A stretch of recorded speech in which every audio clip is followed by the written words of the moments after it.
Au chapitre culturel, Gérard Depardieu est notre invité. Il incarne de manière magistrale Alexandre Dumas dans L'autre Dumas, un film sur le thème du nègre littéraire qui écrivait pour Dumas. Laurence Mermoux. C'est du très beau théâtre, Alexandre.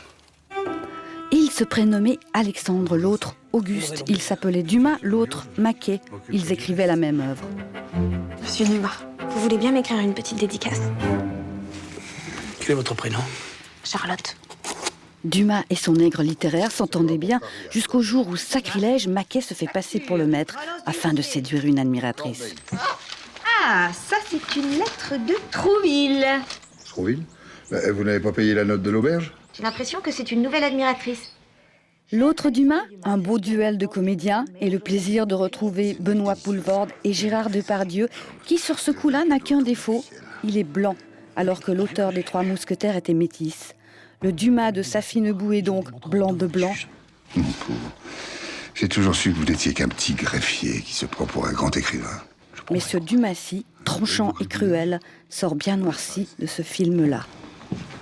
Je me passerai définitivement de vos menus services. Gérard Depardieu, bonsoir. Bonsoir, Marius. Merci d'être avec nous en direct. Vous incarnez un homme souvent brutal, cruel. Vous avez eu du bonheur à ça? Oui, beaucoup. Enfin, il n'est pas forcément brutal, cruel, il est plutôt spontané. Je dirais, oui, brutal, un peu, oui, c'est vrai, parce qu'il n'est pas violent. Mais il est brutal, comme...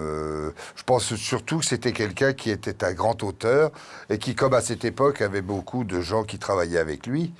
Je pense que c'était surtout quelqu'un qui avançait le XXe siècle, parce que c'est surtout un homme de marketing aussi. On a entendu cette petite polémique, ceux qui trouvent que vous avez la peau pas assez noire pour incarner Dumas, qui était Carteron, hein, car... alors oui. Mais même Rubicon, attendez, ouais. vous savez, on ça, a dit ce coupe sont les rosée. historiens. Rubicon rosé, un petit peu porcelé, mais ce sont les historiens qui racontent ces choses, parce que moi, j'ai fait beaucoup de films historiques, notamment Rodin, notamment Danton, notamment Martin Guerre, notamment... et c'est vrai que les historiens qui ont... les aficionados de Dumas, c'est un peu comme l'opéra. Ce sont des gens qui ont tout connu des auteurs, et c'est vrai que c'est très difficile de... Ils sont facilement dans la polémique. C'est vrai que Dumas était un Carteron, c'est vrai que Dumas avait les cheveux crépus, c'est vrai que s'ils avaient trouvé un Dumas mulâtre, métis, je pense que j'aurais volontiers cédé la place. Mais c'est pas mon problème. En vérité, la chose, c'est comme Danton. Je ne ressemble pas à Danton. Et c'était mon problème. C'est-à-dire, j'avais peur. Je pensais que Danton, c'était plutôt Bernard Fresson. Mais moi, ça ne me dérange pas. Et je pense pas que ça dérange le public, parce que ce qu'on donne, c'est surtout l'idée de ce qu'était ce personnage, qui est un grand personnage qui m'a fait, moi, personnellement, découvrir l'histoire de France à travers le Vicomte de Bragelonne, à travers la Reine Margot, à travers les Trois Mousquetaires, à travers les Mille et un fantômes. Il a aussi été beaucoup dans la littérature fantastique que j'aimais beaucoup. Enfin, c'était quelqu'un de extrêmement... Alors, au contraire de Balzac, qui, lui, ne fuyait pas devant les huissiers.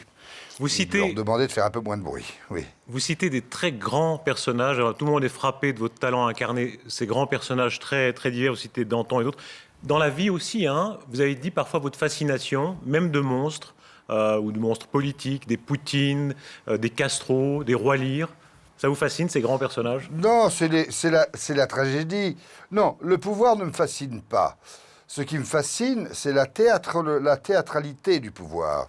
C'est comment ces gens... Je pense qu'il y a des gens que j'admirais beaucoup, c'était le général de Gaulle. Et je me rends compte que tous ces grands hommes, Castro a écrit un livre, était fasciné par les empereurs romains, comme Napoléon, comme de Gaulle et comme Castro. Ils ont tous, à 15 ans, ils jouaient à la guerre, quoi, voilà.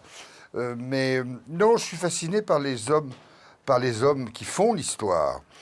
Je suis pas du tout fasciné par le pouvoir, mais c'est vrai que les hommes politiques, la politique est une chose, et pour moi, j'adore Shakespeare pour ça. Gérard, parce que, oui. J'aimerais que vous disiez encore un mot sur le travail. Tous ceux qui vous aiment savent que vous avez eu de grands malheurs privés récemment encore, et vous vous jetez dans le travail avec une énergie extraordinaire. Vous faites un nombre de choses qui fascinent et qui forcent l'admiration. Le travail, c'est quoi pour vous? Non, mais le travail, c'est la rencontre des autres, des gens. Et ça, si j'avais l'impression de travailler un seul instant, je fuirais le travail. En revanche, je ne travaille pas, je vis. Car les gens me font vivre et il se trouve que, bon, je fournis un certain travail, mais je n'ai pas l'impression de travailler. Je fais des choses qui me passionnent, aussi bien dans la restauration, dans l'hôtellerie, que dans les films, les rencontres, le vin, la vie. Et c'est ce qui me fascine. Voilà, je pense que le temps qui nous reste à vivre, eh bien, c'est vrai de regarder les autres, de les écouter, sans toutefois les juger, s'écarter un peu d'idées un peu trop idéologiques. Eh bien, tout ça pour pas faire de politique, quoi. Voilà, c'est-à-dire que je n'aime pas la politique, je fuis les gens qui en font, je n'appartiens à aucun parti, et sauf le parti de la vie. Gérard, merci d'avoir été avec nous en direct, Gérard Depardieu. On ira vous voir, l'autre Dumas. Merci beaucoup. Merci à vous, Darius. Merci.